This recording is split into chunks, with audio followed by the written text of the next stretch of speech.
Hello दोस्तों, कैसे हो आप सभी। आशा करता हूँ कि अच्छे ही होंगे। हमने गणित के महत्वपूर्ण ऑब्जेक्टिव क्वेश्चन का वैकल्पिक विधि द्वारा हल हमने पार्ट ए का वीडियो देख चुके हैं जिसमें हमने 1 से 10 तक क्वेश्चनों को हल किया, जिसमें हमने OMR शीट पे उसको किस प्रकार से भरते हैं वो हमने देखा। अगर आप मेरे वीडियो पे नए हो तो मैं वो लिंक उस वीडियो का डाल देंगे हम, जिससे आप उस वीडियो को भी देख सकें। उसके बाद हमने इस वीडियो में 11 से लेकर के 20 यानी इसमें भी 10 क्वेश्चन को लेकर के आए हैं, जो कि काफ़ी एग्ज़ाम के बेसिस पे बहुत ही ज़्यादा इंपॉर्टेंट है, जो कि एग्ज़ाम में आपके आने के चांसेस 110% से भी अधिक है, क्योंकि उसी टाइप के क्वेश्चन आएंगे। हो सकता है अंक इधर से उधर कर दिया जाए, बट क्वेश्चन उसी टाइप के ही आएंगे। तो इसके लिए चलिए सबसे पहले हम वीडियो शुरू करते हैं। तो इसमें सबसे पहला क्वेश्चन हम देखते हैं, यानी जो 11 नंबर है, निम्न में से कौन सी संख्या अभाज्य संख्या है। तो हमें पता है अभाज्य संख्या होती क्या है। हम यहाँ पे हिंट लिखते जाएंगे सारे क्वेश्चन में, जिससे अभाज्य, ठीक, अभाज्य संख्या, अभाज्य संख्याएं होती क्या हैं। ऐसी संख्याएं जो केवल स्वयं, जो एक तथा स्वयं से विभाजित हो और किसी भी संख्या से विभाजित ना हो, उन्हें हम अभाज्य संख्याएं कहते हैं। तो हम इसमें लिखेंगे वे संख्याएं, या ऐसे शॉर्ट में लिखते हैं, जो 1 तथा स्वयं से ही विभाजित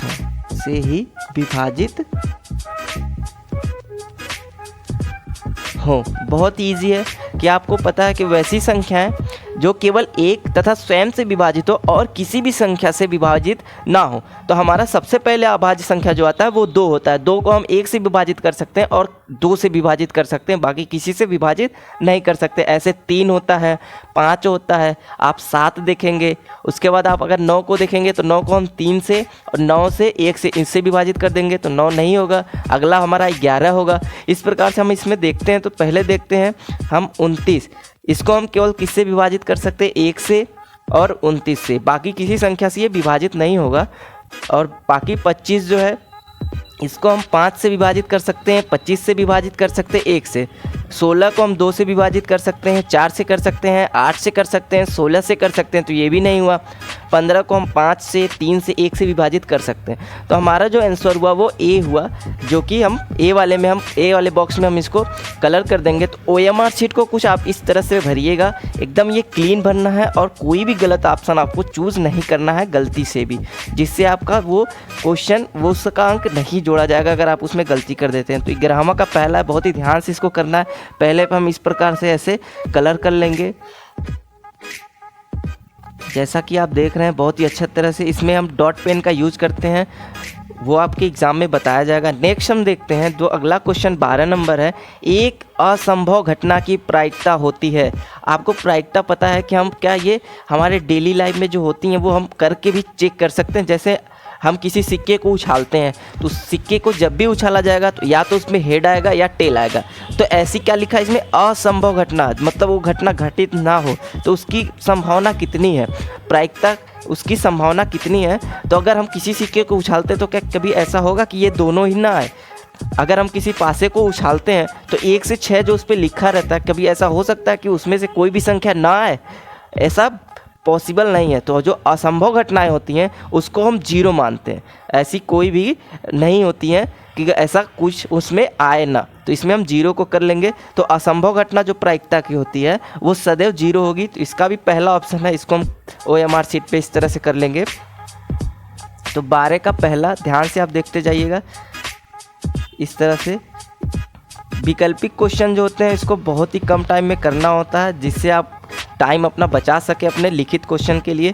नेक्स्ट क्वेश्चन अगला है 13 नंबर। इसमें लिख रखा है क्या कि यदि दो चर वाले 2 रैखिक समीकरणों के हल अनंत हों तो उनके आलेख होंगे। आलेख अगर इनका हम रचना करते हैं तो किस प्रकार होंगे, 2 समांतर रेखाएं होंगी, 2 प्रतिच्छेदी रेखाएं होंगी, 2 संपाती रेखाएं होंगी, या कोई नहीं। तो हम जानते हैं जब अनंत हल हो, जब किसी भी समीकरण के 2 रैखिक समीकरणों के अनंत हल हो, वे 2 संपाती रेखाएं होती हैं। वो किस इस प्रकार से होती हैं, कैसे, ऐसे हम उस पर देखते हैं। क्या एक ये रेखा है तो हमारी दूसरी रेखा भी इसी के ऊपर होगी, तभी इसके अनंत हल आएंगे, क्योंकि ये हर जगह पे काटती है, इसलिए हम बहुत सारी इसमें बिंदु प्राप्त कर सकते हैं जिसके अनंत हल होते हैं, तो वो होती है संपाती रेखाएं।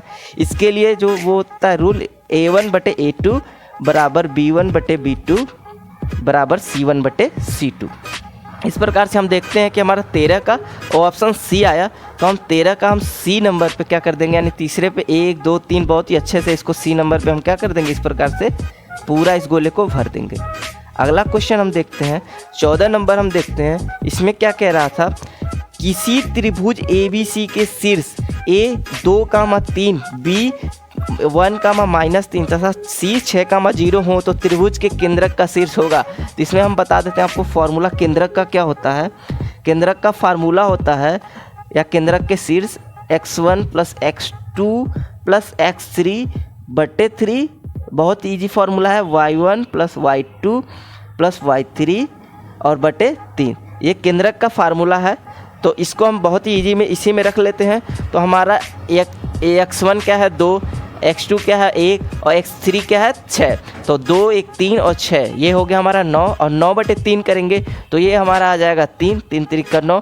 अब इसमें देखते हैं y1 हमारा 3 है, y2 -3, तो ये 3 से 3 कट जाएगा, -3 से और 3 कट जाएगा तो 0 हो गया, और +0 तो 0 हो जाएगा, और 0/3 यानी 0। तो हमारा केंद्रक का जो आया वो ऑप्शन नंबर सी आया। ठीक है, तो ऑप्शन नंबर सी हम कर देंगे किसका, 14 का हम ऑप्शन नंबर सी इसमें कलर कर देंगे। इस प्रकार से ये हमारा 14 का ऑप्शन नंबर सी यानी तीसरा ऑप्शन हमने कर दिया। बहुत ही ध्यान से करना है, आपको बहुत ही इजी वे में बताया जाएगा, अब बस वीडियो को पूरा देखते जाइए। 15वां क्वेश्चन है, निम्न में से कौन cos थीटा के बराबर होता है। तो इसमें हम हिंट आप जानते हैं कि sin² theta plus cos² theta ये 1 के बराबर होता है। तो इसमें हम अगर क्या कर दें, cos थीटा को रहने दें और sin² थीटा को पक्षांतर कर दें, तो cos² थीटा बराबर 1, और ये जब प्लस है इस साइड आता है तो माइनस हो जाता है sin² थीटा। अब हम cos थीटा यहाँ से निकाल देते हैं, तो cos थीटा बराबर जो आएगा वो अंडर रूट में आ जाएगा 1 - sin² थीटा। तो हमारा कौन सा ऑप्शन सही होगा, 1 माइनस, यानी ऑप्शन नंबर बी, हमारा ऑप्शन नंबर बी सही होगा। तो OMR शीट को लेना है, और हम देखते हैं कि 15 नंबर का ऑप्शन नंबर बी, यानी कि ये 15 नंबर का ऑप्शन नंबर बी को इस तरह से पूरा भर देना है। अगला क्वेश्चन करते हैं,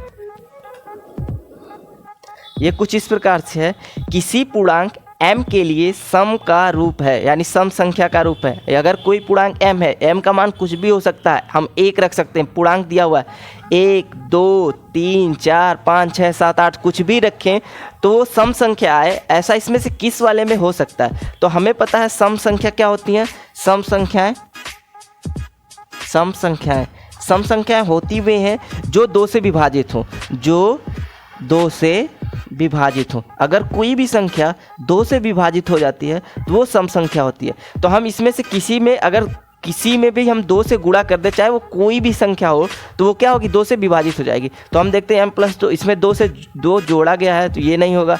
2m+2, इसमें 2 से गुणा तो हुआ, बस 1 जोड़ दिया तो ये भी नहीं होगा। इसमें 2 से गुणा हुआ है तो ये हमारा ऑप्शन सी सही होगा। इसमें 2m-1 ये भी नहीं होगा, तो ऑप्शन सी हमारा सही होगा, क्योंकि अगर किसी संख्या हमने 2 से गुणा कर दिया तो यानी उसको हम 2 से विभाजित कर देंगे, m का कोई भी मान रखने पर वो 2 से विभाजित हो जाएगा। इसलिए जो हमारा होगा 16 का ऑप्शन नंबर सी सही होगा। तो चलिए 16वें का हम ऑप्शन नंबर सी मान लेते हैं। 16 का ऑप्शन नंबर सी यानी तीसरा ऑप्शन, ये हम इसको इस तरह से अच्छे से भर देंगे। ध्यान रहे आप गलती ना करें। अगर आप चैनल पे नए हो तो चैनल को सब्सक्राइब कर लीजिए, हम आपके लिए और भी ऐसे वीडियो लाते हैं। 17 नंबर क्वेश्चन हमारा इस प्रकार से है, किसी भी घटना के लिए प्रायिकता का अधिकतम मान होता है। प्रायिकता का अधिकतम मान, तो ये हमेशा सदैव 1 होता है। इसे आपको याद कर लेना है कि जो प्रायिकता का अधिकतम मान होता है वो 1 होता है, यानी कोई ना कोई संख्या आएगी ही आएगी 1, और प्रायिकता का मान 1 से अधिक नहीं होगा, 1 से कम ही होगा। कभी भी आप देखेंगे तो प्रायिकता का मान 1 से कम ही होता है, 1 से अधिक नहीं होगा। तो चलिए यहाँ पे हम ऑप्शन नंबर बी 17 का मान लेते हैं। तो 17वें का ऑप्शन नंबर बी ये इस प्रकार से होगा। नेक्स्ट हम देखते हैं 18 नंबर क्वेश्चन दिया हुआ था, निम्न में से कौन सा अपरिमेय नहीं है। ध्यान से पढ़िएगा क्वेश्चन को, निम्न में से कौन सा अपरिमेय नहीं है। हम देखते हैं क्या, पहला हम देखते हैं 64/81। अगर इसको हम सॉल्व करते हैं तो 64 का 8 × 8, 81 को हम लिख सकते हैं 9 × 9। ये अंडर रूट में है तो हमारा ये बाहर आ जाएगा 8/9। तो ये क्या होगा, सॉरी ये नहीं होगा, अब ये हमारा क्या होगा, अंडर रूट से बाहर आ जाएगा तो ये परिमेय संख्या होगी और अपरिमेय नहीं होगी। तो हमारा पहला ऑप्शन सही होगा। दूसरा हम देख लेते हैं 2 अंडर रूट में 3, ये भी अपरिमेय है। 21/35 ये भी अपरिमेय है। अंडर रूट 3 × अंडर रूट 2 ये भी अपरिमेय है। तो हमारा पहला ऑप्शन सही होगा ए, ऑप्शन ए, जो कि क्या है, अपरिमेय नहीं है। ध्यान से आप ऑप्शन को पढ़िएगा, आपको उलझाने के लिए क्वेश्चन को घुमा के दिया जाता है। तो 18वें का हमारा ए होगा। ए को हम यानी पहले ऑप्शन को अच्छे से इस तरह से भर लेंगे। नेक्स्ट हम 19 नंबर देखते हैं। ये कुछ इस प्रकार से है, प्रथम 5 विषम संख्याओं का माध्य होगा। तो हमने अभी बताया विषम संख्या क्या होती है। सम संख्या आपको पता है जो 2 से विभाजित हो, और विषम संख्या क्या होती है, जो 2 से विभाजित ना हो। ठीक, तो हम लिख सकते हैं यहाँ पे विषम संख्या, इसमें हिंट हम लिख लेते हैं विषम संख्या, विषम संख्याएं जो क्या हो, जो 2 से विभाजित ना हो, विभाजित ना हो, ये हो गया इसका विषम संख्या। और इसमें माध्य पूछा है तो हम माध्य कैसे निकालते हैं, माध्य निकालते हैं यानी संख्याओं का योग, संख्याओं का योग और बटे में हम लिखते हैं, या पदों का योग बटे पदों की संख्या, इस तरह से हम लिखते हैं पदों का योग, सॉरी ये गलती हो गया, पदों का योग बटे पदों की संख्या, यानी कितने नंबर में वो संख्या है। तो इसमें पूछा है 5 विषम संख्या, तो 5 विषम संख्या होंगी क्या। तो पहला हमारा होता है कि पहला हमारा जो विषम संख्या होगा 1 होगा, प्लस 1 के बाद आता है 3, उसके बाद आएगा हमारा 3 के बाद आएगा 5, प्लस 5 के बाद आएगा 7, हम 2 जोड़ के प्राप्त करते जाते हैं, प्लस 7 और 2 9, 1 2 3 4 5, ये 5 विषम संख्या हो गई बटे 5। तो इसको हम जोड़ लेते हैं, 1 3 4 5 9 और 9 7 16 और 9, ये हो गया हमारा 16 और 9, ये हमारा हो गया 25।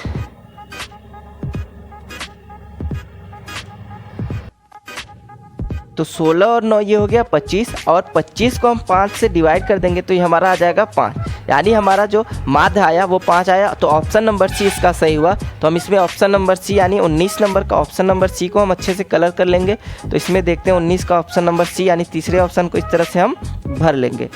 नेक्स्ट हम देखते हैं 20वां क्वेश्चन कुछ इस प्रकार से है, यदि cos a बराबर 1/2 हो तो 1 - cos स्क्वायर a का मान होगा। तो इसके लिए हम जान लेते हैं, यहाँ पे लिखते हैं 1 - 2 cos स्क्वायर a। तो यहाँ पे हम 1 - 2 इसको हम लिख सकते हैं cos a का होल स्क्वायर। तो cos a का मान हमें दे रखा है, वो कितना है 1 - 2, इसका हम लिख सकते हैं cos a की जगह 1/2 का होल स्क्वायर। तो ये कुछ आ जाएगा 1 - 2 गुणे 1/4, 2 से इसको काटेंगे 1/2 यानी 1 - 1/2 यानी ये आया 1/2। तो इसका हमारा ऑप्शन कौन सा सही हुआ, ऑप्शन नंबर ए 1/2। तो 20वें का हम पहला ऑप्शन सही कर लेंगे इस प्रकार से, ऑप्शन नंबर ए। इस प्रकार से हमने टोटल 20 क्वेश्चनों का हल देखा, जिसमें हमने पहले पार्ट में 1 से 10 क्वेश्चन को बताया, दूसरे पार्ट में हमने 1 से 11 से 20 क्वेश्चनों का हल बताया। अगर आपको वीडियो अच्छी लगी हो तो वीडियो को लाइक करिए, अपने दोस्तों में शेयर करिए, और ऐसे और भी वीडियो के लिए हमारे चैनल को सब्सक्राइब कर लीजिए। Thanks for watching.